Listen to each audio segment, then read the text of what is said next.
on academic distress here. And in the audience, I am assuming that we've got representatives from the Pine Bluff School District.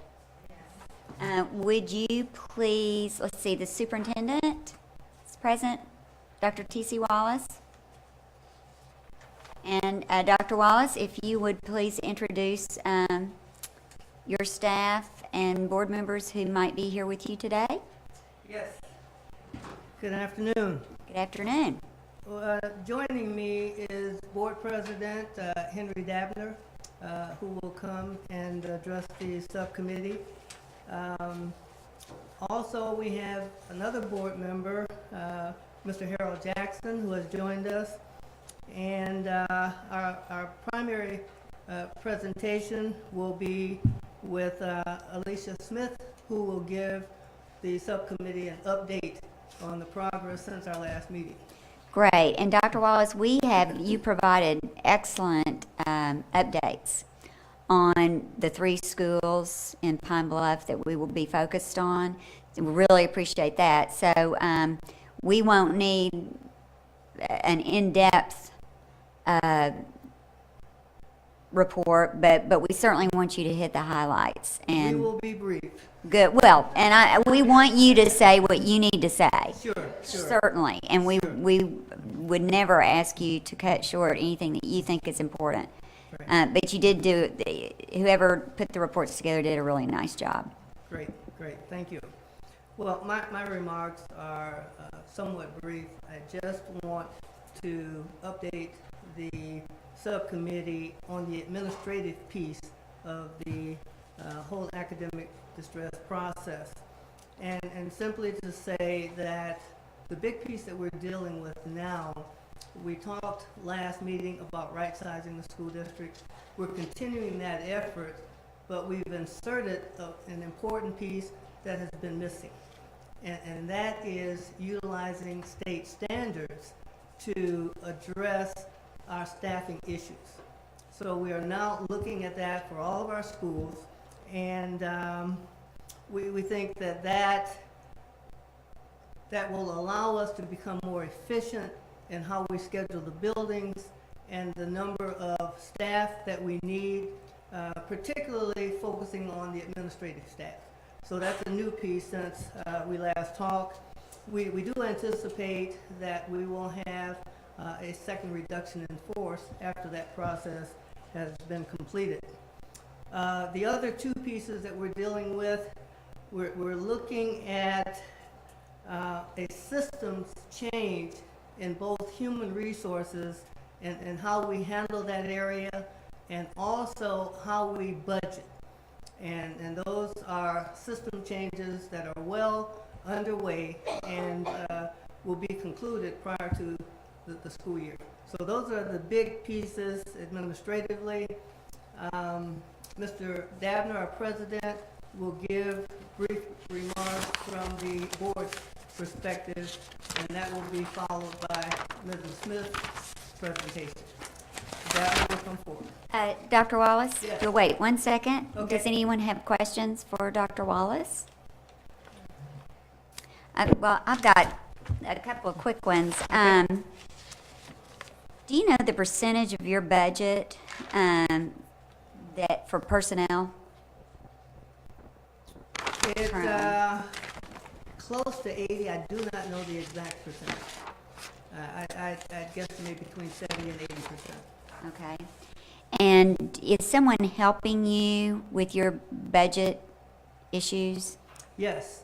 We are delighted that we are receiving technical assistance from the department, and they've been working with us since early July when we met, and they continue because we're looking at how we budget and the whole process, and they've been very helpful in helping us put together a calendar, a budget calendar, which we're operating under. Any other questions for Dr. Wallace? Okay, thank you.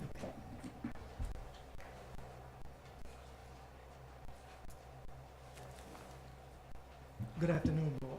Hi. Hi, my name is Henry Dabner, and I'm the Pine Bluff School District Board President. Can you hear me? So you might pull it up just a a little tad. bit. Can y'all hear me now? Okay. I'm the president for the Pine Bluff School District. I'm the board president. And first of all, I would like to start off by saying that we're still doing our monthly agenda meetings. We have the 2 meetings, so we do the agenda meeting once per month, and that's the first Tuesday of the month. And everything is going really well with that agenda meeting. We go to different schools each month so we can involve the community and the teachers at that school in those meetings. The second thing is we have contracted a search firm for the superintendent. Even though it wasn't a unanimous vote, we are all unanimous in working together. So we're working together on trying to hire the best person that we can for the district. The next thing is we are looking at staffing on the RIF, like Dr. Wallace just stated. We may have to do a RIF, but we're trying to stay as open and transparent as we can on doing that this time. Trying to utilize the money for school improvement, trying to make sure we're doing the right thing with our money, school improvement. And also, we have another meeting soon, hopefully, with the Arkansas School Board Association. So we continue in the process on learning what we need to do as a board and doing it the right way. Any questions for Mr. Dabner? Let me ask this. When you are in the process of working with the School Boards Association, do they allow you to do a needs assessment and then address the specific needs of your board and your community? Or is their training just, the same training you might get in Melbourne, Arkansas? Well, basically, they do it within our needs. They ask us, they tell us certain things. We give them the points that we need, and they sit down and they discuss it with us and let us know the right way and how we need to do it. For us being transparent, like I said, and trying to be open I think, was one of our problems, that we wasn't being transparent and we weren't as open as we needed to be. It was like we were hiding something, but now it's going great. Okay, thank you. Yes, ma'am. So, Mr. Dabner, the business of hiring a superintendent is fraught with potholes, as you well know. Yes, ma'am. So I'm hopeful that you will receive really good support and advice from your search firm. You said that it wasn't a unanimous vote. Is your board fractured on that particular? No, you have that from time to time where someone may think differently, but after the vote was made, everybody sit down. I think we're moving in the right direction. Everybody is working unanimous together. Mm-hmm. So, What are you looking for in a superintendent? The main thing is I'm looking for is leadership. I think we need strong leadership. Someone who is strong in school improvement. Need to be able to turn the schools around. We need finance. We need someone who knows something about finance and the law, Arkansas law on school districts. It's the main thing I'm looking for. That's a great list. Any other questions for Mr. Dabner? Thank you. Thank you all.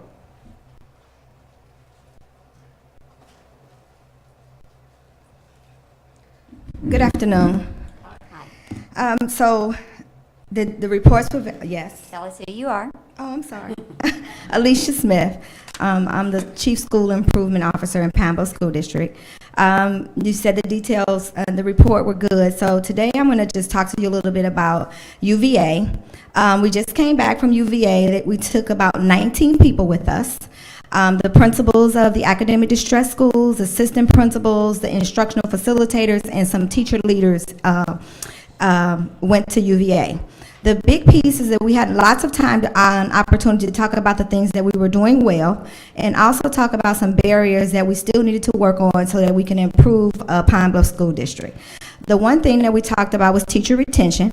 That was heavy on the minds of the principals of how do we retain teachers? What can we do? So the teachers, we created a committee while we were there, and they are going to go on the college career fairs, the job fairs with our human resource department so that they can possibly talk to people and teachers and get them to come to Pine Bluff school districts. Hopefully they can sell it. We have teachers on that committee from both contents. We have instructional facilitators. So now we're going to be working collaboratively with the human resource department so that we can try to retain teachers.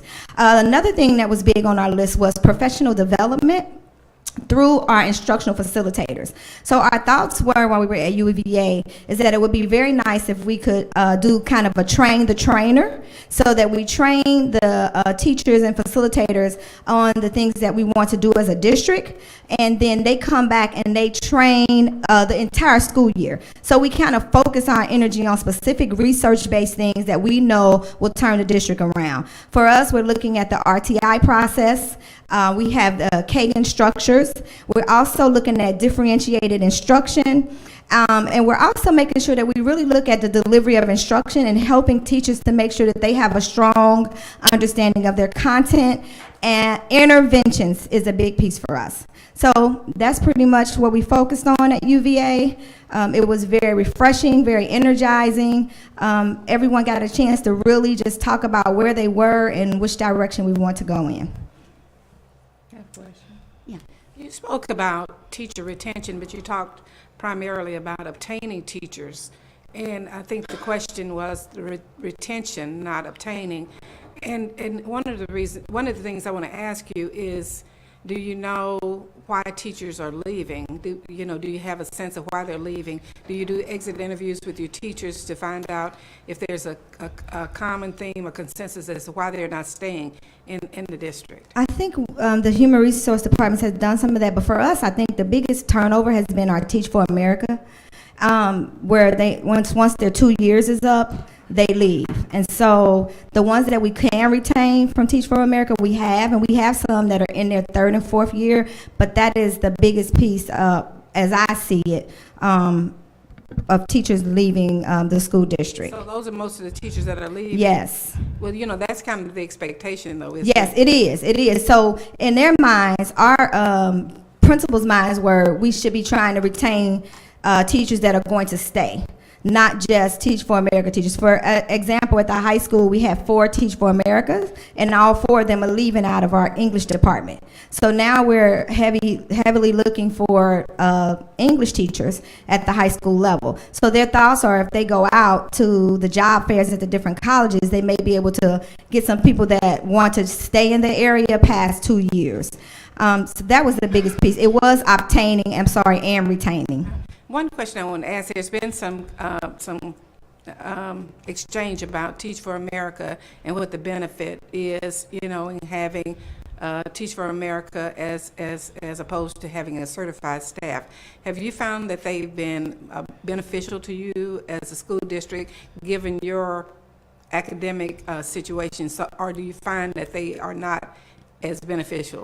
No, I think the ones that we've worked with have been very hardworking, a lot of fresh energy, new ideas, but it's just the time frame of once my 2 years are up, then I move on. So you can just be constantly replacing teachers, and especially in those high need areas for us, which are literacy and math. And so, no, the ones that we have and that I've been working with this year at the high school, very committed, not only to teaching, but committed to the community. They really get out and try to build those relationships in the community as well. One other question. Taking into consideration that you're there with the university, have you given any thought to nurturing or mentoring or partnering or somehow developing a relationship with the education department, with individuals specifically that might make a commitment to come into the district? I don't know what supports other than maybe some moral support and relationships you might build, but have you ever given that any thought in terms of building a pipeline from the university into the Pine Bluff district? Yeah, we talked about that a little bit, and we actually have just went into writing a grant with the University of Arkansas at Pine Bluff to try to build a gap with the kids that are first generational going to college. We've talked about that. We have other partnerships with them. We're doing some STEM things with them with their math and science department at some of the schools. We actually have a program where the teachers at the high school can actually get their masters for free. So we have those kinds, but not to the degree that we create this pipeline. I think that probably would be our next steps. Any other questions? Yes, I know that there is, it's still up in the air about the continuation with UVA. Is that dependent on whether the district sees the need or whether or not the Simmons Bank is going to continue to fund it? I don't think it's about Simmons Bank. At this point, when we were at UVA, we talked with William Robinson, the executive director. They are willing to stay on. They just want to make sure that the next superintendent is aligned with doing the work so that it can be successful. So a lot of the work is done at the district level with systems and making sure those are in place so that it doesn't create barriers at the school. So they're very open to the partnership. Go ahead, Brad. Is UVA involved in the superintendent search at all? They have sent what they felt would be the qualities that they believe the superintendent should have. They have come and been to one of our agenda meetings and talked to the board about what they see as good things that we have done very well and systems that we still need to be in place. So they are giving their opinion as to what they think next steps should be. Okay. Well, I agree with, I think you're probably suggesting that might be a good thing. Yeah, I think so. Yeah, Okay. Sounds good. yeah, I agree. Who is the Keith Sanders group?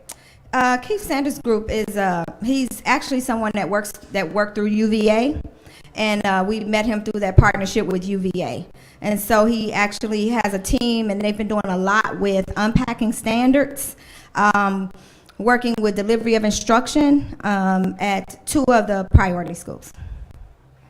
But they're not from in-state, they're from out-of-state, is that? Yes, is that- yes, Yeah, and do you have a contract with them? yes. Do you know how much you're paying them? I think the contract for the entire year was probably around $60,000. So it's only for like 2 days a week. Mm-hmm. And do you have a contract other than UVA with anyone No, else? no one else. Any other questions? I do have one question because there was something in one of the reports about discipline. Can you describe your discipline program? So that's a big piece for us, and we have been trying to create a positive school culture at all the schools where we have these overarching ideas that identify what the school is about, who they are. There's still some struggles with that and transitioning and getting teachers to think of, we don't want to just put out, but we want to try to teach the kids new behaviors. So we've put a lot of positive things in place. We are doing a lot of celebrating of the kids that who don't have referrals. They've been able to go on field trips and who have good attendance. And so we're trying to build this culture of where we're celebrating what we expect, but on the other hand, we're actually building a partnership with the Pat Center.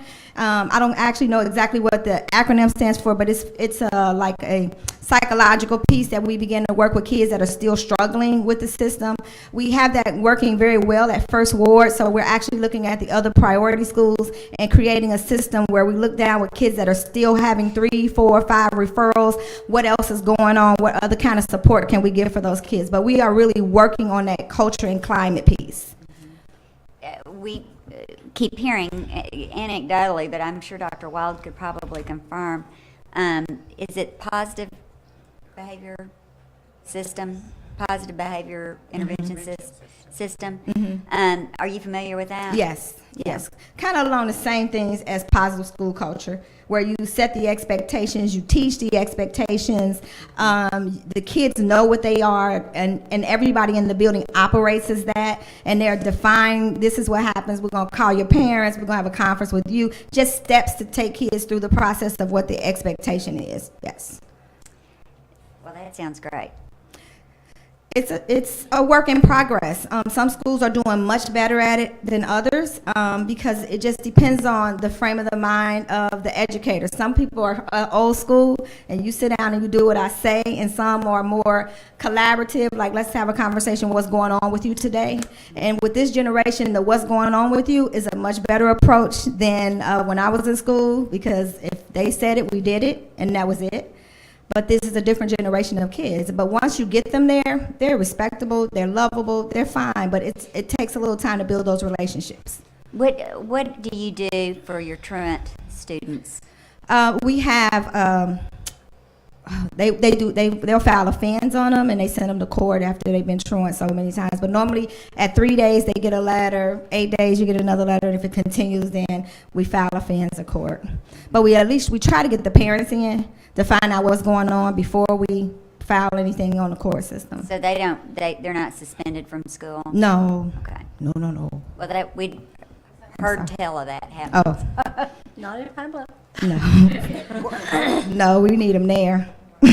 Yes. What percentage of your student population has discipline problems? Well, if I would say repeat offenders, I probably would say 10% about on every campus. They are the repeat offenders. No matter what's going on, you're going to see them at least once or twice a week.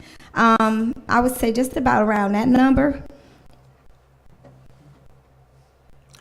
As far as truancy is concerned, I understand, and one of the things I worked so closely with the juvenile justice system for so many years, and what I understand about young people that get introduced to that system, they are likely to stay Yes. in it. And, you know, I won't say you set some arbitrary guidelines about behavior, and it could be not acting up in school, and it could result in, you know, going back to court.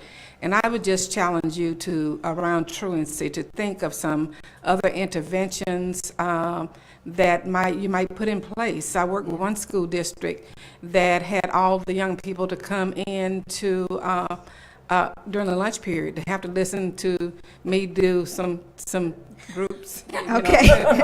And you know, and it was interesting because out of that entire group, all the young people graduated, Yeah. and it was a district that was open-minded in terms of trying to have an intervention. These all happened to be seniors, and there was one young man. I just threw up my hands and I said I can't deal with it, and he's not, you know, conforming to the group.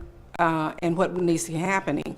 But that district went further than that and even got him involved in individual counseling.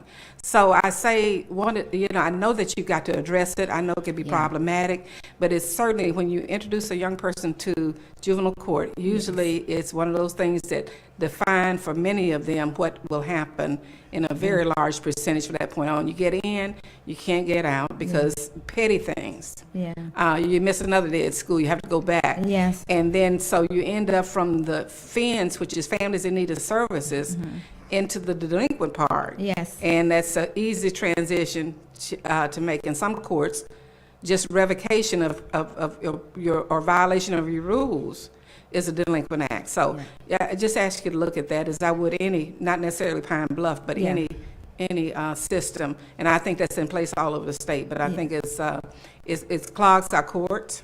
And it puts our young people on a negative trajectory toward some outcomes that are not favorable for any of us. I agree, and I think we try to do as much as we can before we get to that place.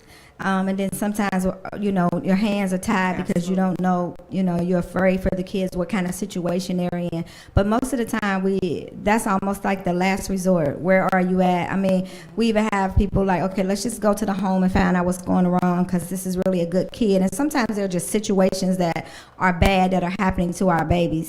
And I think once we know it, we begin to set up systems in place to support them at school before we get to that place that we have to call the court system in. I might have shared this with you, those of you that are on Facebook, and I think it's Dickerson is the author of this, is I Didn't Have My Pencil. Yes. Have you seen that? Yes. That's very moving, but it goes through a story of a young man had to get up and get himself ready for school, had to find his clothes in the dark, had to make sure they were, and he does all that and gets his sister through that, only to get to school after all the frustration, and his teacher gives him a hard time because he doesn't have his pencil. Yes. So I say that in terms of the truancy. Oftentimes, matters outside of young people's Yes. control, to be able to get to school and be timely and to be appropriate in their actions. And that is a shift in thinking too sometimes, because that's kind of where we're trying to operate, where we operate out of love with kids and not the assumption that they don't want to do, and not punishing kids because of adults that are in their lives. So we're not putting you out. You don't have a pencil and paper. We're going to provide pencil and paper. Just come down and get the work. But for some people, there's that. Well, where's the responsibility? And I'm not singling Pine Bluff out. Yeah, We're just I know. I'm just having a saying. Yes, conversation. yes. I'm Right. just saying. Sometimes it's just that between understanding that everything is just not always black and white. Right. Thank you. We all know that middle school kids are different animals. Yes. Okay. But one thing that I saw that was a little bit concerning to me was your fifth grade jumped out as far as absentees more than 10 days. Yeah, and It that was was, like 25% of the kids. it was incorrect, and we went and cleaned that up, and it was incorrect. The attendance clerk was putting the kids in at the for the wrong thing. So when we looked at that, it alarmed us. Yeah. Then we went back and cleaned that data up. So it is not that at all. It's about 3 days or something. It went back down to where, because we thought, how do we go from 3 to 79? Where Yeah. did they go? So we went back and we cleaned that data up. Okay. And it Good. stayed just about the same. Okay, good. Yeah. Good. Well, and I have one last question for you, Ms. Smith, and this might not be easy for you to answer, but do you feel like you're getting support from your school board? Yes, And I your do. superintendent? I do. They let me do the work, and the work is good work, is hard work. It's trying to really make sure. The question of the day is always, what are we doing when kids don't get it? What are we doing? What are we doing with those babies? What are we doing when I don't understand? And trying to have a systematic way to deal with that when it happens, because you have kids coming 2 and 3 grade levels behind, and the older they get, the more defenses they have up as far as trying to help them to read better and get those math skills that they missed. But yes, they are supporting me. Dr. Wallace is supporting me. If I go and say we need certain things, I get what I need, and I'm always asking for some, because I always want the kids and the teachers to have what they need. If they say they need something to do the job, we want to make sure we get it for them. That's good. Any other questions for Ms. Smith? Thank you. Thank you. Unless Dr. Wallace or Mr. Dabner has any remarks, and unless our subcommittee has any, yeah, he'll be, yeah. I just wanted to make sure we were finished with the Pine Bluff folks before we asked Dr. Wild that. Okay, Dr. Wild?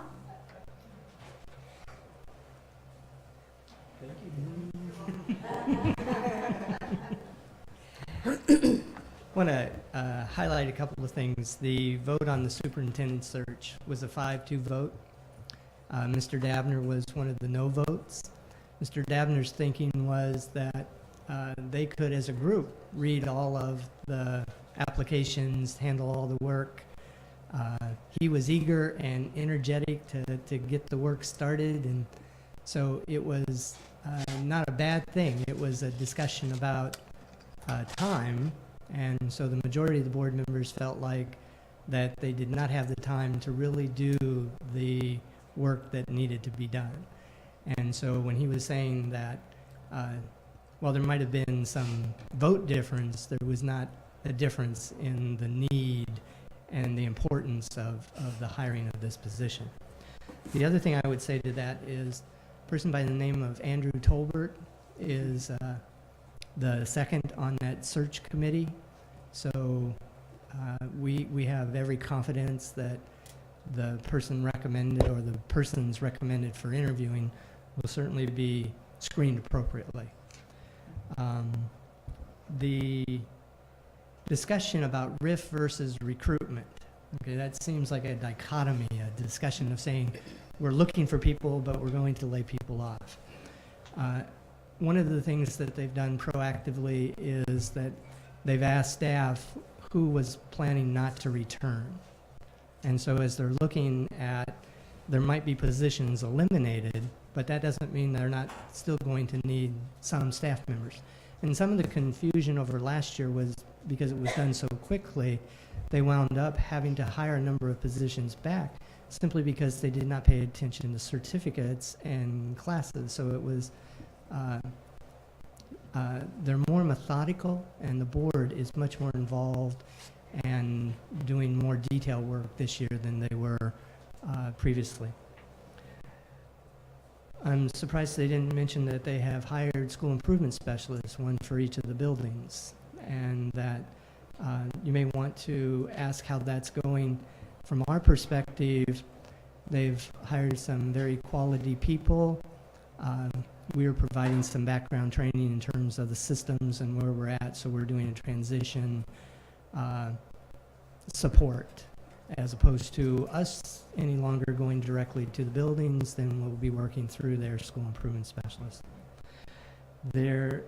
Davner, you might want to ask him. He's done some work with community leaders, so he's reaching out to the community beyond just the school board, and that has been one of the, I would say, local criticisms, is that the board was not reaching out to community leaders to get input. So you might want to actually follow up and talk a little bit with him about that. For one of the other pieces that we are monitoring is last year there was a substantial number of staff that did not receive evaluations. And so Dr. Wallace and the district leadership team are monitoring that more closely this year, and you may want to ask them about that also. Other than that, I'll take any questions, or I'll sit down and be quiet. Ms. Black, you start on this side. No, not at this time. I just wondered, you know, all the things that I'm hearing, do you think there's going to be a great impact on student achievement? Are you seeing that? They're a district in transition, and so getting systems in place is still a challenge. Probably the one additional characteristic that I would have added to Mr. Davner's list in terms of looking for a superintendent, vision. One of the pieces that they lack or is not clear yet is really that enthusiastic vision of where we're going, how are we going to get there, and the excitement to get there. And so they're still at a management level. The district is still managing day-to-day operations, but it's not yet inspirational leadership. In all fairness to Dr. Wallace, he's an interim. He was hired to manage for the year while they went through the search process. So that hopefully is a piece that we're embracing for next year. I think one of the things that and it could be that many of these schools are not to that point yet, but the thing I see missing is after school work with students, or Saturday work with students, or the plan for summer school with students, all of which we know work and work well for catching students up, making progress, being ready for the next year. And people are going to think I'm going to move to Marlboro Lane because I keep using it as an example. But they have demonstrated how using older students, maybe college students that are home for the summer, those kind of things, to work with, just, you know, catching up. And a lot of times kids respond well to other kids, particularly little ones, to like a 19-year-old. Are these schools just not to the point, or are they missing that part of the opportunity to catch kids up while the teachers are learning to teach more effectively? And I'll have Alicia speak to that specifically because they are beginning to phase that back in. Yeah, we're doing just everything you just said. So we have after-school tutoring going and the struggle is getting the kids to want to come. So trying to make it where it's fun, hands-on, so that they want to stay. But we have 2 Saturday school programs actually are starting. So Jack Roby Junior High will be starting on February 20th. We have identified the kids. The teachers are committed to doing it. We've written out a plan. We've looked at the data. And Bel Air is actually starting this weekend. So we are doing Saturday school. We are using those kids that have the skills to do some of that peer tutoring, but we have a real commitment to do that. We have transportation that will be provided. We will provide them with meals. And at the end of Jack Roby's, actually we're going to do some fun kind of locking kind of stuff with the kids. So you come to the Saturdays, you get a ticket to come and have a celebration at the end of it. So yes, we're actually rolling those things out. And they are going to be very data driven and looking at where the kids' gaps are. And we will be using a lot of technology. We have some tablets, so we're going to use some of that Compass Learning, and we're going to use some Renaissance math and the Flash. So we're going to try to make it very appealing to the kids. Right, and I think you're wise for focusing on students who aren't old enough to work yet, because I know many of these students, in order to be able to dress to come to school, they have to work to earn the money. Yes. And it's more difficult to find ways to help them catch up because of their work schedule. While we've got you up there, Dr. Wild mentioned your school improvement specialist. You want to give us an update on that? I noticed in your report that you were looking to hire them. Yes. So We hired actually 4. The priority schools got a full-time, and the focus schools got a part-time. These were some women that had just recently retired, had been principals, and worked in the school system, and some were working and just were looking for promotion. All of them very well-versed in systems, school turnaround. We were very lucky to get the people that we have. We're excited about it. They're on the grounds every day. They report directly to me, so we sit down and we meet weekly. And also Ms. Johnson from your department is now meeting with us. So we're rolling out a lot of things that we know will turn schools around, and I'm hoping and I'm praying that we will see it in school improvement, because we're putting a lot of energy into making sure that the kids get what they need, and having those bodies there to work with this principal side by side and say, okay, look, I'm looking over here at your math department, there's some key things missing. Is it okay if I take it and run with it while you work on the literacy department? It's working very well. It's very exciting. great. And one last thing for you. You guys use TLI, right? Yes.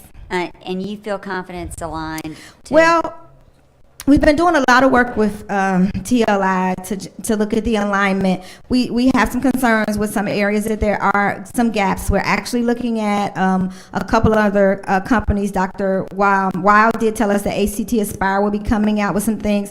We've done some things in-house and looked at the exemplars from the ACT Aspire, and actually have been creating some of our own assessments to make sure we have a really good read on what the kids know and don't know and how it's going to be tested. Yet there are some gaps, and we have really been looking at where it's aligning. Some places align very well, and some places it just does not. And we are having those conversations.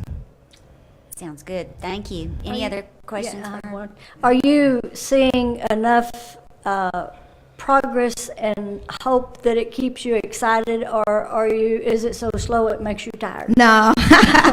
Some days it's just tired, you Yes. know, because it's a shifting in mindset. So, you know, at UVA, the one thing that we've learned is that the system is designed to get the results it's getting.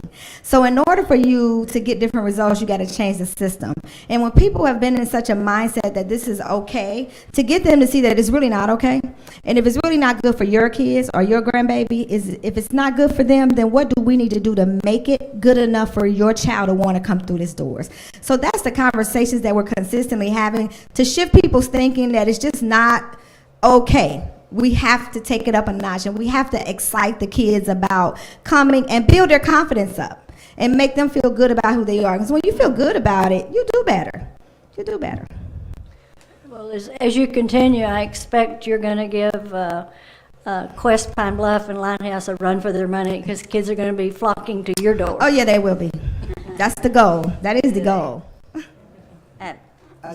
I just want to say, are you guys aware of the possible consequences of being on academic distress? Oh, we're more than aware. I mean, in all honesty, it is what we talk about consistently because we want to be off. And the conversation is, what will it take for us to move from where we are to the next step? And I'm really happy that you are, because the consequences are not always good. This could end very tragically. You guys need to put your best foot forward. And we are, and further than just the academic distress, it's about the kids' lives and not and giving them potential to be something great and not stealing their future away from them by not giving them what they deserve. So I think if we continue to give them what they deserve and we step it up a notch, that we're going to get off of academic distress because we're doing right by kids and we're consistently doing right by kids. No matter if it's popular or not, I don't really care if you don't want to bring your data to the meeting.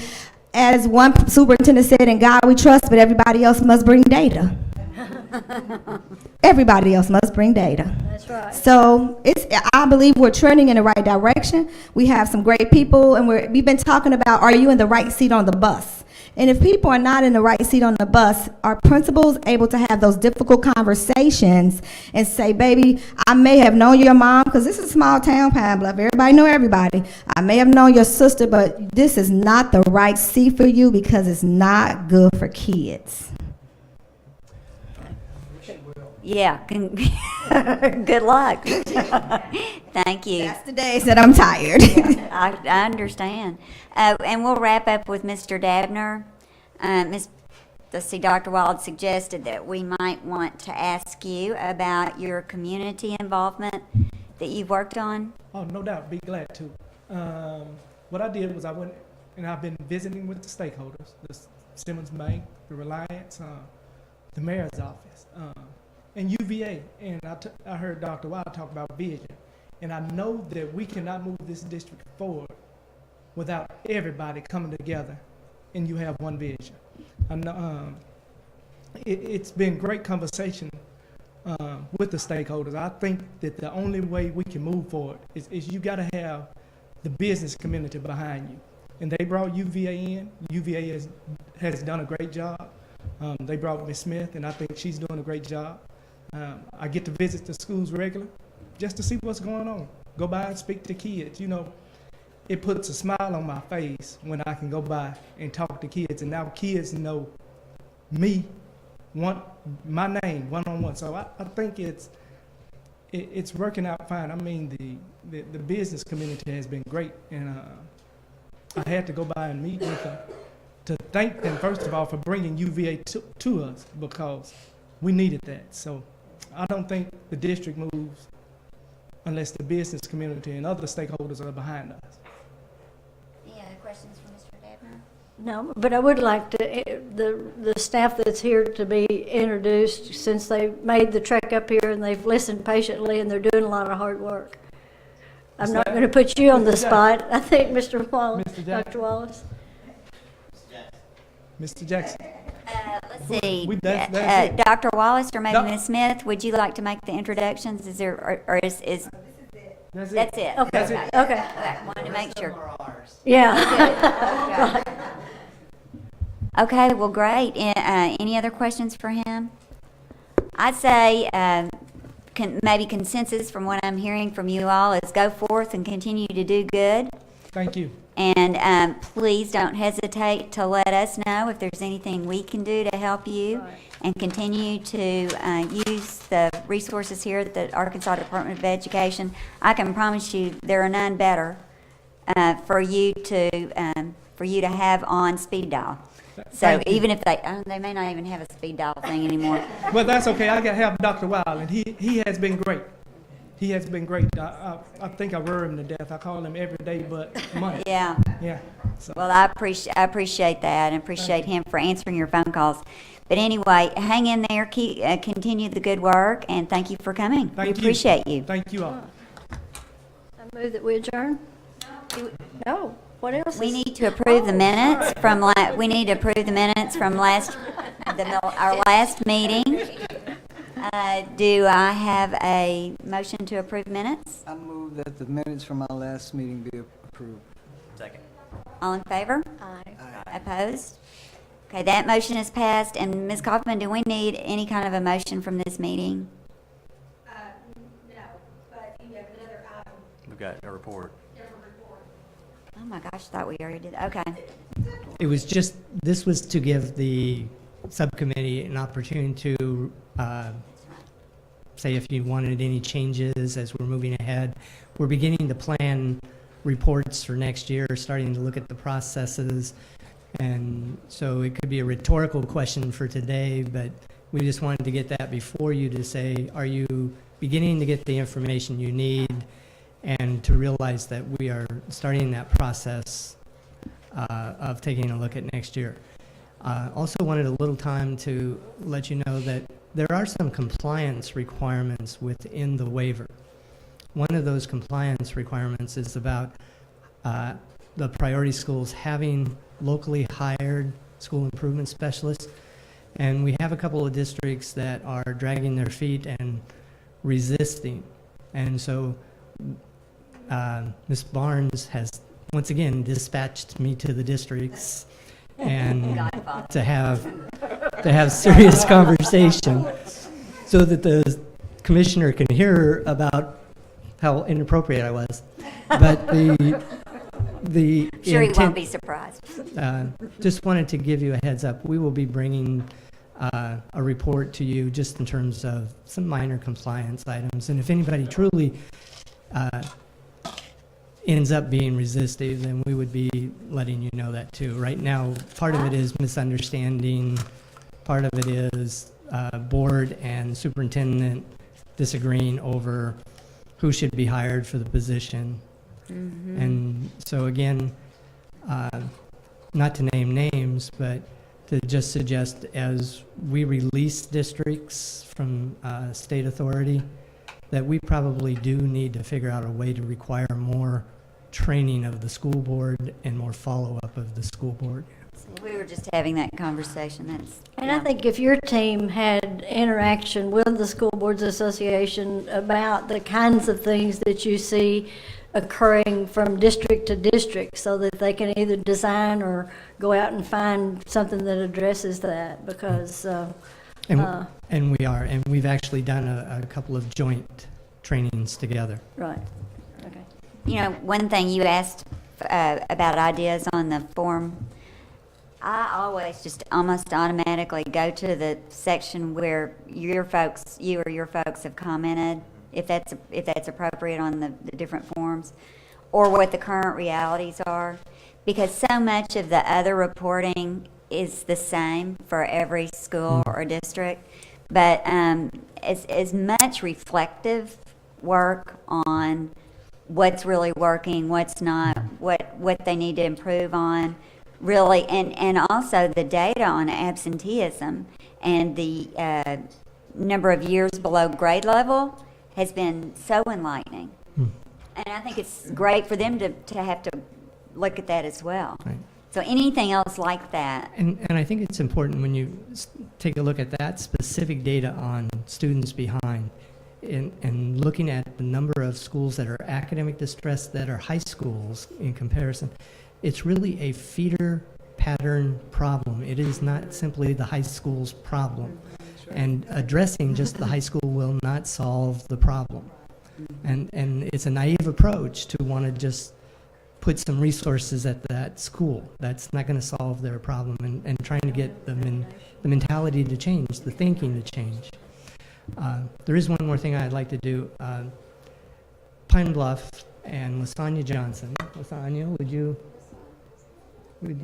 LaSonia Johnson is the school improvement specialist from our unit that is taking over, and I'm spending less time there, and she's spending more time. And actually, the whole group, if you don't mind taking a minute, I'd like them just to come up and introduce themselves, so that you can see that we are staffing back up.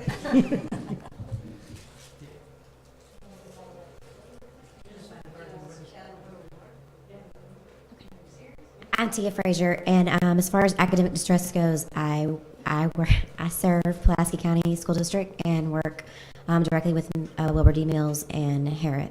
Harris came off the list last year, but they still kind of have some recommendations that although they were released, they still create a task for this year, so it kind of stays ongoing.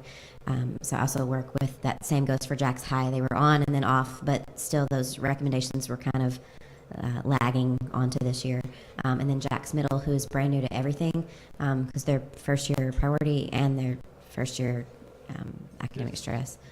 I also work with the Watson Chapel and Strong Heading. And I'm sorry, I have to turn to my team because we've got 8 schools, so I have to. So I'll introduce the ladies that work directly with me on my team, or actually I'll let them come do that because I don't want to speak for them. Too much pressure to remember everybody's name. Lisa Canedo. Mary Beth Lawrence. Whom we stole from standards and we don't want to send back. What schools do they work with? We work as a team. Oh, So okay. we have some other schools that we work with. So we work with Arkansas High School, and we also work with Summit, ALE, and Hot Springs School District. But for this committee, I was just kind of naming the academically distressed schools that we work with. And then we serve about 47 focus schools through co-ops. Oh, wow. So. You're busy. Well, thank you.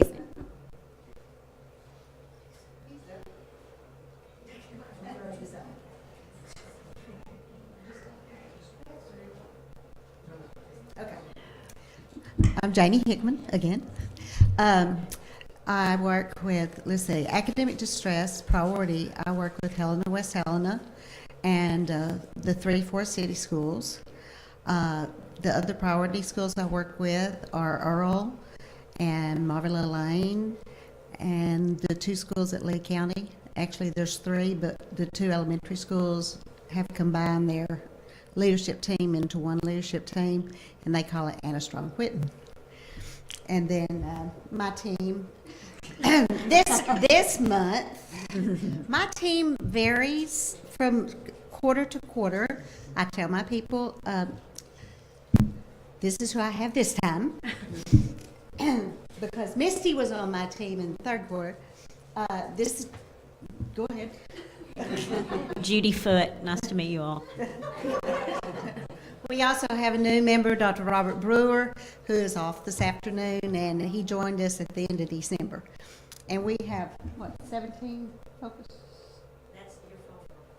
Oh, yeah. We have multiple focus schools. We go to Northwest Arkansas and work that co-op in Farmington, and we also go to Great Rivers and work the focus schools in that co-op region. I'm still Robert Tony. My team is not here. Mr. Callaway's been out for a couple of weeks with illness, and Miss Jamie Holloman is on leave today. Our geographic area focus, we go to Blytheville, Osceola, and West Memphis, Augusta, and then we have 3 charter schools here in the Little Rock area. The focus schools that we deal with are at the Western Co-op at Branch and the Crowley's Ridge Co-op at Harrisburg. Is Osceola off probation now? Osceola's they're on their high school and middle school. It's a STEM school. They're still priority, but they're off of academic distress. Thank you. And last but not least, we have Sharisa White, and she will be, Misty Pittman was here earlier. Sharisa will be with Misty and Little Rock School District, so predominantly they will serve the Little Rock School District. Thank you, and thank you for taking the opportunity to introduce them to us. As I keep saying, we have so much admiration for you and your team, and can't tell you enough how much we appreciate all your hard work. Thank you. One more thing, Ms. Kaufman? Yes. When do you plan to meet with Pine Bluff again? We're doing it every other month, isn't that? No. Every 3rd month. Every quarter? Okay, so I guess the next would be May? May? Let's say May. one more time before you leave? Yeah. So I guess that's it. That's it. Okay. Thank you. Thanks so much for all of you, to all of you for being here.